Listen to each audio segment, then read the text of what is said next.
మెదక్ జిల్లా నార్సింగి మండలం షేర్పల్లి గ్రామంలో శ్రీ హనుమాన్ జయంతి వేడుకలు ఘనంగా నిర్వహించారు. హనుమాన్ జయంతిని పురస్కరించుకుని హనుమాన్ దేవాలయంలో హనుమాన్ ఆలయ కమిటీ ఆధ్వర్యంలో పురోహితులు రవిశర్మ ఉదయం స్వామివారికి పంచామృతాలతో అభిషేకాలు, సింధూర పూజ, ఆకు పూజ, అర్చన కార్యక్రమాలు నిర్వహించారు. అనంతరం పూజారి రవిశర్మ, ఆలయ కమిటీ సభ్యులు రాజశేఖర్, స్వామి, అరుణ్ యాదవ్, నవీన్లు మాట్లాడుతూ హనుమాన్ జయంతి సందర్భంగా వేడుకలు ఆలయ కమిటీ ఆధ్వర్యంలో ఘనంగా నిర్వహించడం జరిగిందని, హనుమాన్ కృపా కటాక్షాలు గ్రామ ప్రజలందరిపైన ఉండాలని కోరారు. ఈ కార్యక్రమంలో ఆలయ కమిటీ సభ్యులు వెంకటేశం, అరుణ్ యాదవ్, నవీన్ కుమార్, స్వామి, రాజశేఖర్, రమేష్ యాదవ్, నాగరాజు, సిద్దిరాములు, హరీష్ గౌడ్, మధు, నవీన్ తదితరులు పాల్గొన్నారు. ఆలయ కమిటీ ఆధ్వర్యంలో హనుమాన్ జయంతి సందర్భంగా ఈరోజు హనుమాన్ దేవాలయంలో సింధూరం కార్యక్రమం మరియు హనుమాన్ అభిషేకం మరియు ఆకుపూజ చేయడం జరిగింది.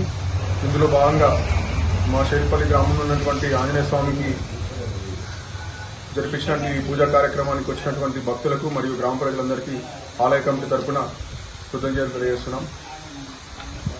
అలాగే షేర్పల్లి గ్రామంలో మా హనుమాన్ దేవాలయ కమిటీకి దేవుని వాహనంని ఇచ్చినటువంటి శావని సమర్పించినటువంటి కమ్మరి శామయ్య గారి కుమారుడు శ్రీ కమ్మరి రాజు గారు వారు హనుమాన్ దేవాలయ కమిటీకి శావని ఇవ్వడం జరిగింది. వీరికి ఆలయ కమిటీ తరఫున మరియు షేరిపల్లి గ్రామం ప్రజల తరఫున ప్రత్యేక ధన్యవాదాలు తెలియజేస్తున్నాం.